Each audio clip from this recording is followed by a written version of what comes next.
Entonces ya vimos estos tres conceptos bueno, tipos de libertad. Libertad del espíritu e intelecto, libertad política y libertad económica. Entonces, como había dicho, sí, muchos conflictos se deben a esto por luchar, ¿no? Supuestamente luchar por este tipo de libertades. Más que nada la económica y la política, más que nada estas dos. Bueno, entonces vamos a seguir.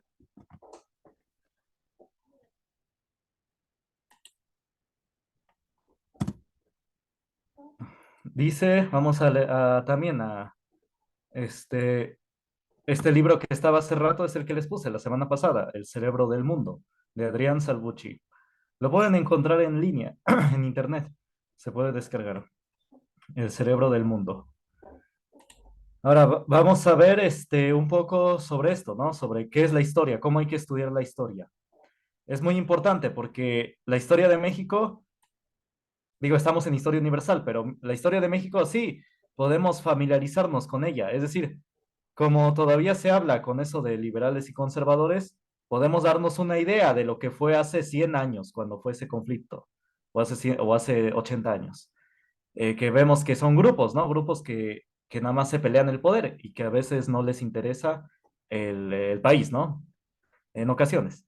Entonces, sí, podemos darnos una idea de lo que era hace 80 años, pero cuando hablamos ya de eventos de otros países, por ejemplo, pues sí, Primera, Segunda Guerra Mundial, u otros conflictos de otros países, ya sea Revolución Rusa, Revolución Francesa, ahí sí, ya se nos dificulta más el estudio, o bueno, se debería dificultar más, porque no es nuestra cultura, no es una sociedad que se parezca a la nuestra, ¿no? Las personas tienen otra forma de pensar, entonces no podemos como que leer muy bien los hechos o estudiarlos.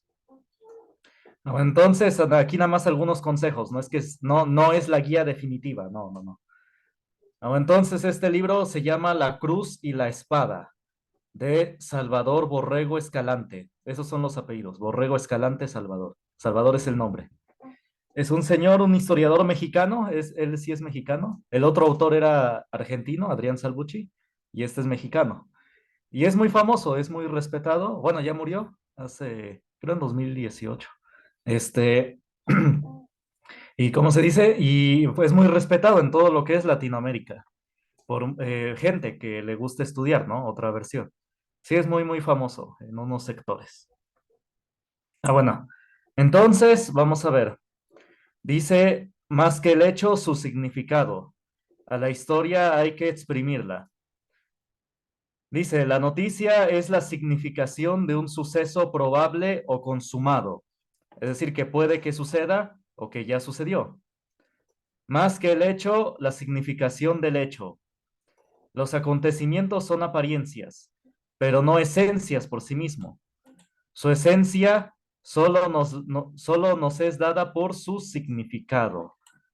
Bueno, esto puede sonar un poco a trabalenguas, pero se refiere a la esencia es de el por qué pasó o las consecuencias, y eso solamente nos la puede dar su significado.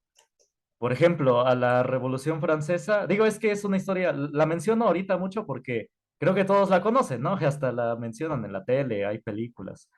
¿Están de acuerdo? ¿Sí la han oído? La Revolución Francesa, de la libertad, igualdad y fraternidad. ¿Sí se acuerdan de la secundaria? ¿Sí lo vieron o sí lo han oído? Ujú, sí, profe. Bueno.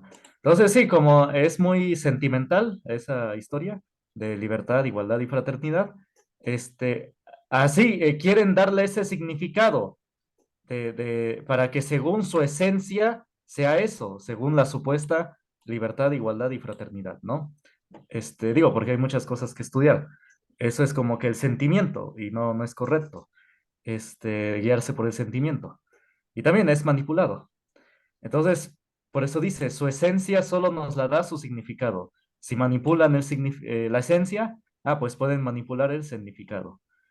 O también o como nuestra historia, que que nos quieren volver a una esencia de lo prehispánico, de lo azteca, de lo maya, Digo, pero al 100%, no al 50%, sino al 100. Al 100 nos quieren devolver a eso. Entonces, modificando esa esencia, se modifica el significado. Y lo dije hasta el cansancio, ¿no?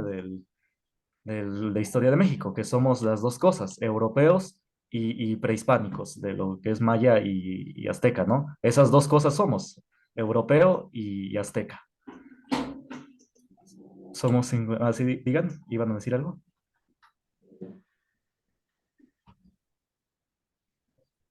Sí, iban a decir algo. Está bien, sí, incluso si es de los temas anteriores. Sí, está bien, díganme.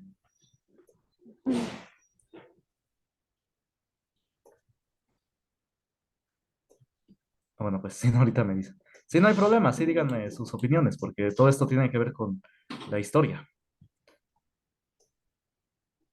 Vamos a ver, incluso si es algo contrario, no se preocupen, no, no les digo nada.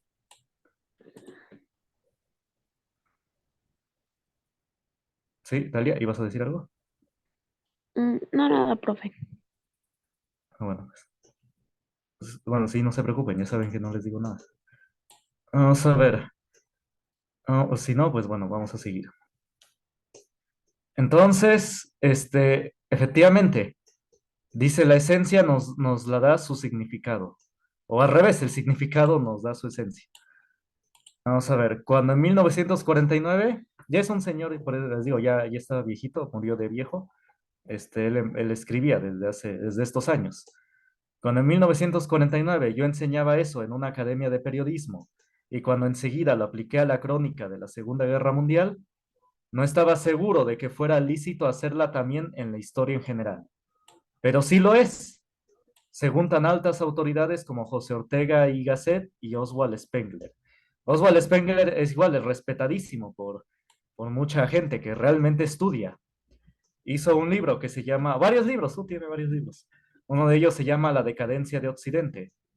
Este, otro es Años decisivos. Y otro, bueno, el más famoso que ahorita es La decadencia de Occidente. Entonces sí, es muy, muy famoso, respetadísimo, Spengler. Entonces, bueno, copien este párrafo, esto del significado y la esencia. A ver, copienle.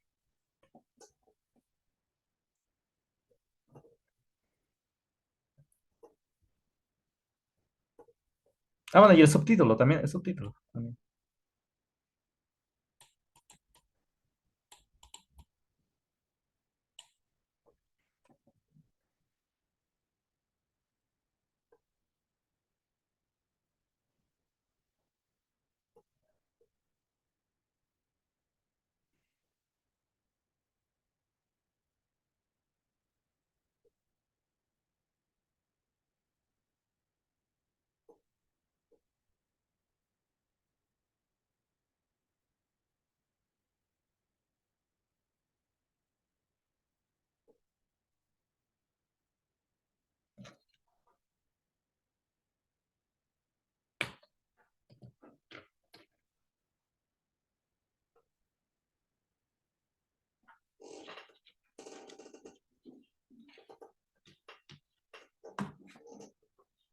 Si a ustedes les interesa lo que es la historia, bueno, ya les he dado varios libros, ¿no?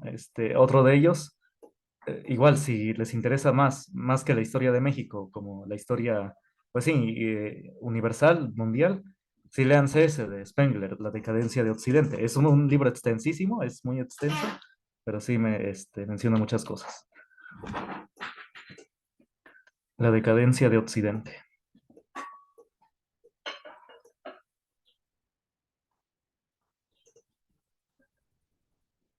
No es un libro pesimista, es un libro, pues realmente que habla de muchas cosas y realmente les da la guía, da a muchas cosas, a cómo, incluso una guía en ocasiones para la vida.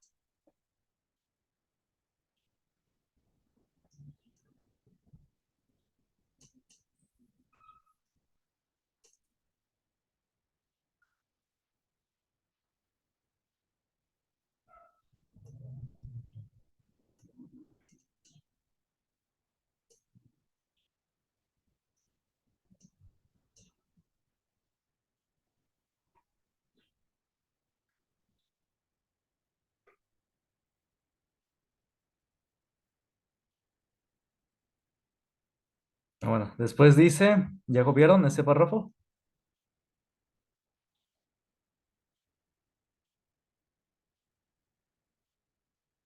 Bueno, dudas, comentarios.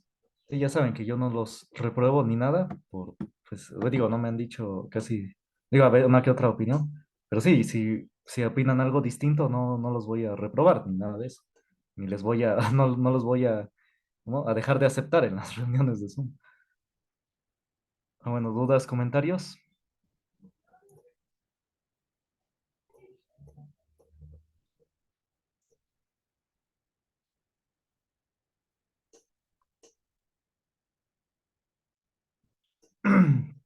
Bueno, entonces, vamos a ver. Dice Ortega y Gasset, llegó a decir que los historiadores de profesión se limitan a coleccionar los hechos históricos, lo cual no basta, pues los hechos son piel de la historia. Es decir, les falta ver analizar. Ah, bueno, aquí lo dice, solo mediante el análisis. Esto es mediante la historia elevada a la potencia analítica. Esta propiamente una teoría y podemos extraerle algún jugo. Ah, bueno, entonces, como lo hace José Vasconcelos, realmente, este autor es después de José Vasconcelos. Y creo no lo menciona, porque bueno, esto es una historia internacional, no es historia de México. Pero realmente es lo que hace José Vasconcelos. Su libro de Historia de México, Breve Historia de México, es elevado a una potencia analítica. Él analiza los hechos, analiza el antes y bueno, en su momento lo que pasó, el preámbulo, lo que causó ese hecho y las consecuencias del hecho, ¿no? Entonces, creo que José Vasconcelos era un verdadero historiador, porque realmente aplicaba esto, aplicaba un análisis y a base de hechos. No es que diga este autor que hay que hacer a un lado los hechos, no, sino que de los hechos hacer análisis, como lo hacía José Vasconcelos, de los hechos hacer análisis, no de, actualmente, lo he dicho hasta el cansancio, es ideología y análisis.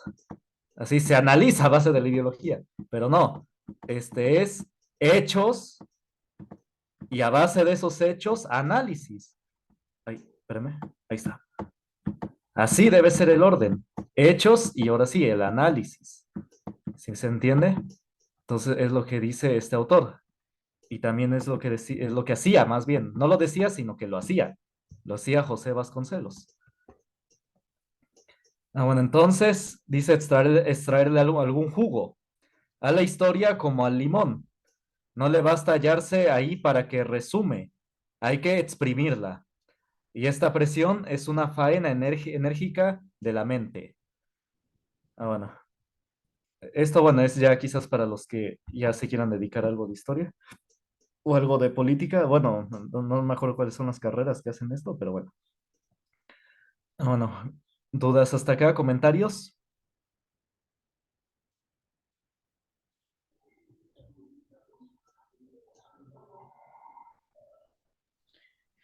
Ninguna duda, profe. Ah, bueno. Igual, si hay comentarios, me dicen si leyeron algo de otra parte. Y no importa si es de un, ¿cómo se dice? Lo vieron en algún programa del gobierno o de un youtuber. Está bien. Sí, está bien que aporten, que opinen. Ah, bueno, dice, no importa que me interrumpan, ¿eh? Voy a ver el chat si alguien escribió algo. No, ah, bueno. Bueno, pues vamos a seguir. Por su parte, Spengler afirma que el historiador ha de tratar de desentrañar lo que por medio de su apariencia significan los hechos. Querer trastar la historia científicamente es una contradicción. Hay la experiencia científica y la experiencia de la vida. Es decir, lo que es la realidad en tu sociedad. Por ejemplo, sí, es más fácil que un mexicano estudie pues historia de México a que un mexicano estudie historia de Francia. No, no se puede. Porque, bueno, sí se puede, pero hay cosas de la vida que no le van a permitir entenderla. La forma de la sociedad, la forma de pensamiento del mexicano le hace entender a su país. No le va a poder entender a otro país, digo, su historia. Entonces sí, es una barrera, ¿no? Bueno, un obstáculo que tiene el historiador. Un mexicano no puede estudiar también la Segunda Guerra Mundial como bueno, quizás ahora no tanto, no sé, o un europeo, alguien que, grande, alguien, una persona de edad, que haya vivido en Europa. ¿Por qué lo digo esto? Porque la Segunda Guerra Mundial sucedió en Europa, ¿no? Todo ahí sucedió en Europa. La Alemania, Inglaterra, la Unión Soviética, todo ahí sucedió en Europa. Entonces es otra forma de pensar, otra forma de, otras vivencias que se tuvieron ahí, al otro lado del continente, hasta acá. Entonces sí, no se puede estudiar igual. Incluso un estadounidense no la puede estudiar también. O bueno, no, pues sí la puede estudiar por los hechos, pero como dice aquí el autor, no la puede estudiar por su significado, por su esencia. Eso no lo va a poder descifrar. Bueno, dice la realidad histórica rebasa el área superficial de los hechos. Bueno, sí son importantes, no quiere decir que no sean importantes, sí, son lo base, son la base, son todo, son el 90%, ya o 50%, y el otro 50% es el análisis, como dice acá. Vamos a ver. O bueno, también, dice, agrega que la morfología, en sentido restringido, estudia la forma externa de los seres vivientes, pero tal estudio es bastante superficial si no penetra en el interior de ellos. O también como un médico, si se guía por las molestias superficiales, bueno, y no quiere, no le interesa saber qué pasa al interior, pues no va a ser un buen diagnóstico. Más bien, el síntoma superficial que manifiesta la persona le permite entrañar al interior, le permite ver, o bueno, digamos, analizar el interior, qué pasa adentro, y así saber medicar, saber si está mal el estómago u otro órgano, o la garganta o es otra cosa.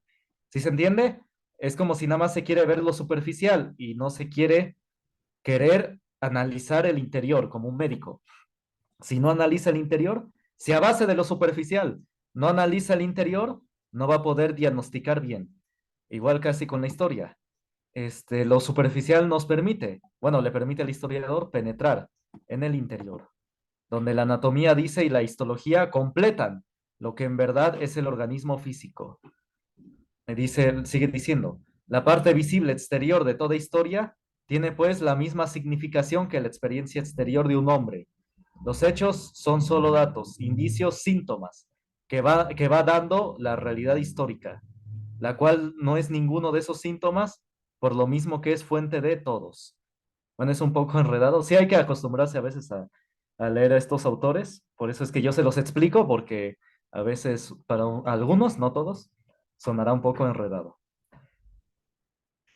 Bueno, entonces, no es que ellos sean enredados, sino que tienen una forma de escribir, una escritura lógica, pero esa lógica a veces no todos estamos acostumbrados. Hay que acostumbrarse a leer autores que hablen de una cierta manera formal, ¿no?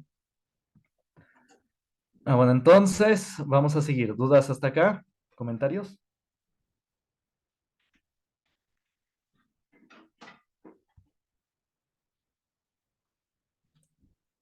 Bueno, y un poco siguiendo en esta línea, dice, en otras palabras, la historia no es ociosidad del azar, entraña finalidad, aunque pocas veces manifiesta, cada suceso procede de otros y lleva a uno consecuente.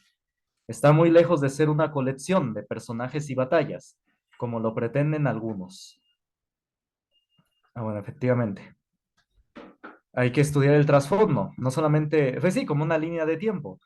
Lo que sería nada más contar sucesos, personajes y batallas, sería una línea de tiempo. Una línea de tiempo nada más cuenta eso, ¿no? Sucesos, personajes, años, fechas. Y no se dedica al análisis histórico. Vamos a ver.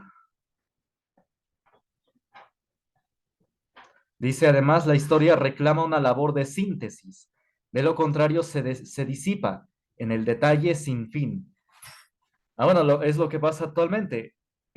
Síntesis significa que reunir todo y hacerlo uno. ¿A qué me refiero? Quizás no se entiende. Es decir, ver todos los hechos de ambas partes, por ejemplo, si hubo un conflicto de guerra, unirlos, unir ambas partes, ambas visiones, eso es síntesis. Unen ambas visiones para así saber qué fue lo que pasó. Por lo que les acabo de decir de esta hipótesis inicial, bueno, la sesión anterior.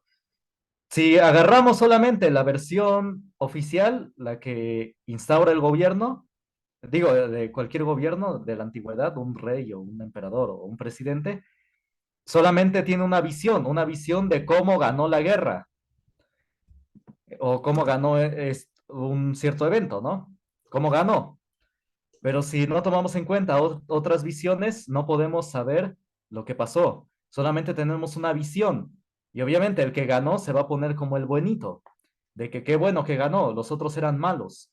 Si hubieran ganado los otros, estaríamos peor, hubieran dicho. Bueno, más bien dicen, ¿no? Bueno, no con estas palabras, pero casi. Entonces sí, esa es la síntesis, unir todo. Dice, de lo contrario se disipa en el detalle sin fin. Es lo que pasa en la Segunda Guerra Mundial. Se están concentrando en detalles sin fin, sin final. ¿Qué tipos de detalles? Detalles absurdos, como estaba oyendo de un documental del National Geographic o del History, no me acuerdo de qué canal era, que decía la vida sexual de Hitler, la vida secreta sexual o algo así. No, pues es un detalle absurdo.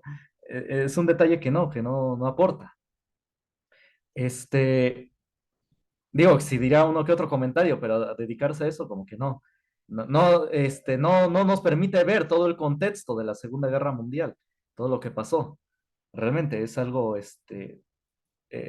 absurdo. Y ¿qué otras cosas? No me acuerdo, pero sí, detalles que no aportan mucho al estudio histórico, al análisis histórico.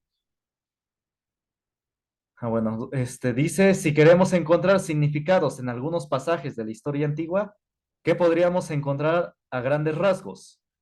En primer plano, vemos hombres luchando entre sí con piedras. Bueno, al principio, ¿no? Al principio, hace milenios. Con cuchillos, bueno, ya aquí hace siglos. Bueno, sí, milenios, cuchillos tallados en piedra. Con hondas, arcos y flechas. El cuchillo se convirtió en lanza al ser montado en el extremo de una vara. De ese modo, el clan llegó a formar la tribu. Y luego esta se convirtió en una nación. Unos pueblos dominaron a otros y crearon estados. Y así, casi, sí, viene siendo casi una historia de guerra. Es como la principal característica, como había dicho. Es como el primer plano, lo visible, pero no podemos ver el trasfondo. Si vemos nada más lo superficial, veríamos la historia del ser humano como algo trágico, ¿no? Puras guerras, pero no podemos ver el trasfondo. Dice, los carros de combate de dos ruedas aparecen 3.500 años antes de nuestra era, construidos por los sumerios. Eran carros tripulados por dos guerreros y arrastrados por asnos y bueyes. Los combatientes, aún heridos de muerte, seguían luchando y no había compasión para los moribundos. Unos y otros avanzaban con torrente de lava volcánica. Vamos a ver. Dice, ciertamente aquellas guerras de la edad de piedra o de la edad de bronce, con dagas, corazas y espadas, eran crueles, aunque quizás no más crueles que las guerras modernas de la orgullosa civilización del siglo XX. Bueno, de nuestra época actual, porque este libro fue hecho, ya ven, en el siglo pasado. Extenderíamos este enunciado hasta el siglo actual, hasta el siglo XXI. Entonces, efectivamente, no eran más crueles que las actuales. Bueno, entonces, ¿dudas, comentarios hasta acá?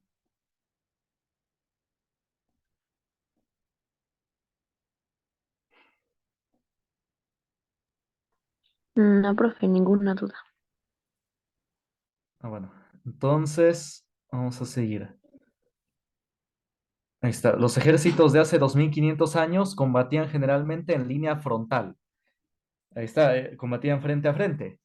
Por eso se tenía el honor del combate. Combatir tenía su honor, su valor.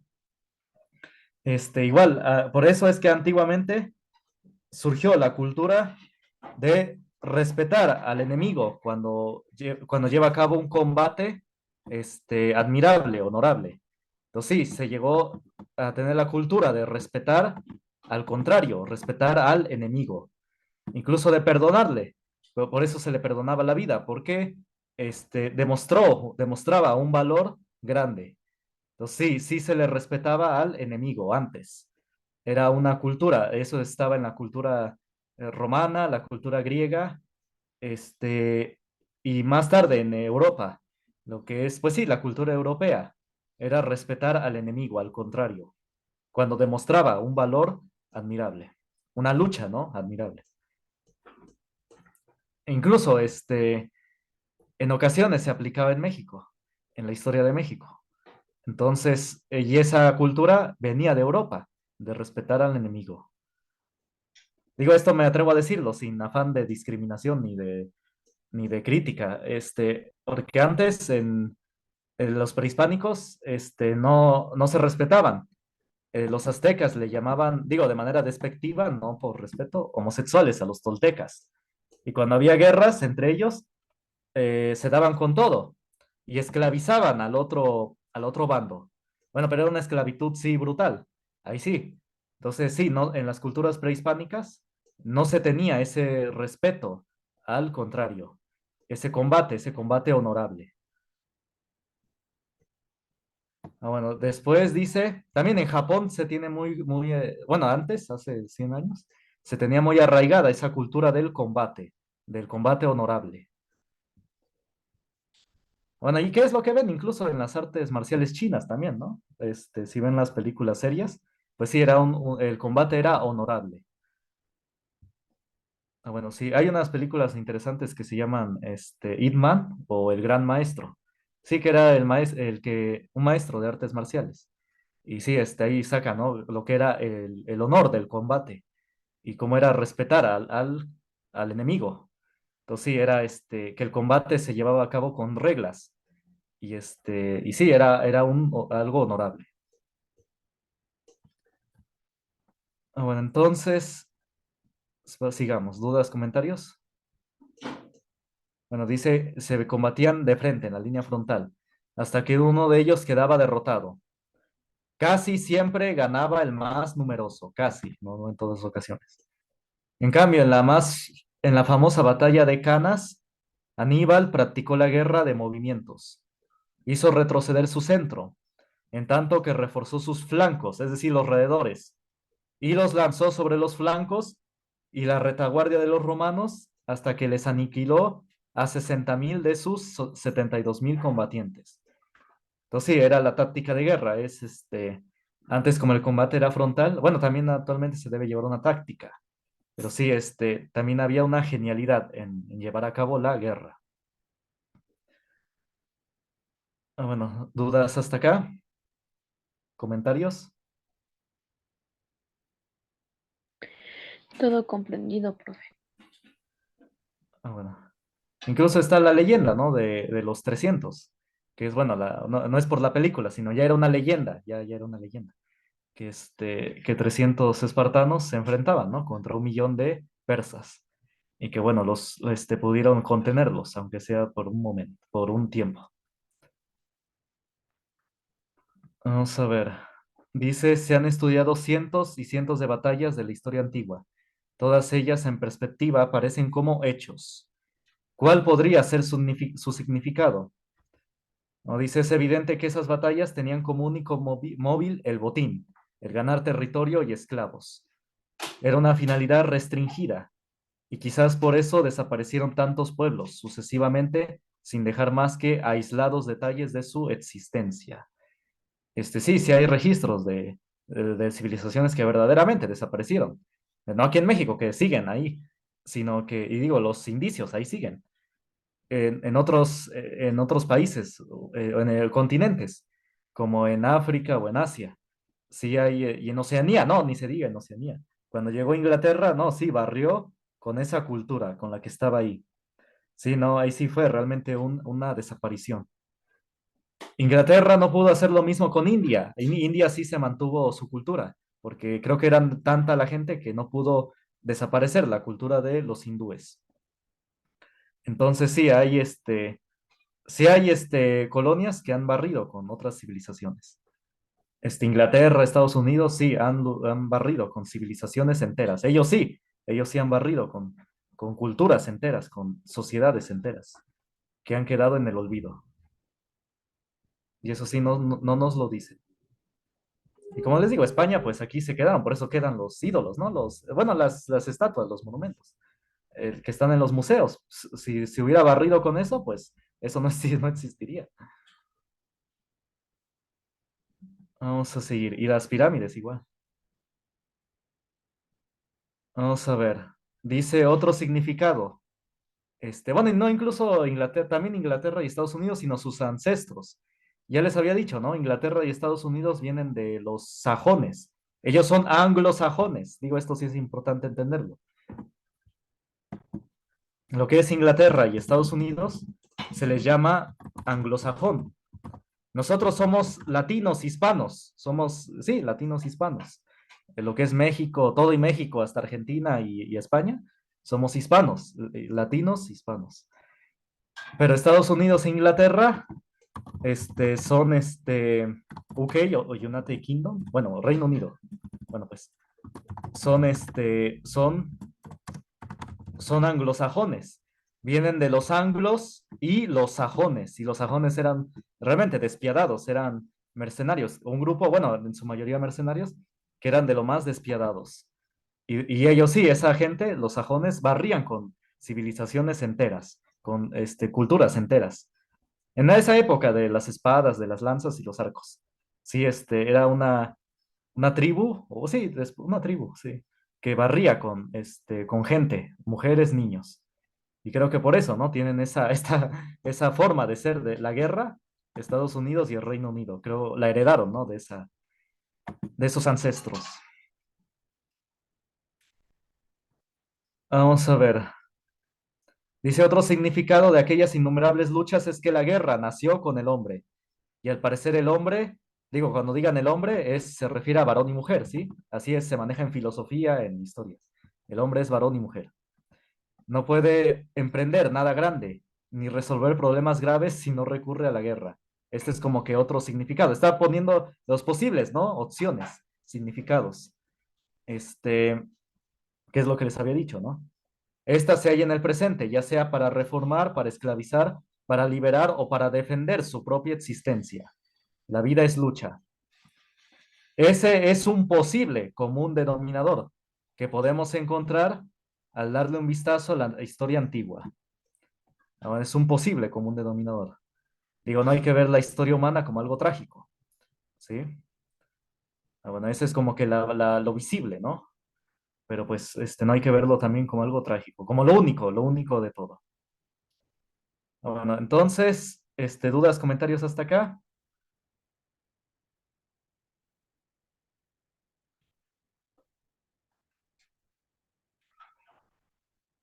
Bueno, entonces los veo, a ver si hay comentarios en el chat. Ah, no. Entonces, los veo ahorita a las 11. Sí, profe, ahorita nos vemos.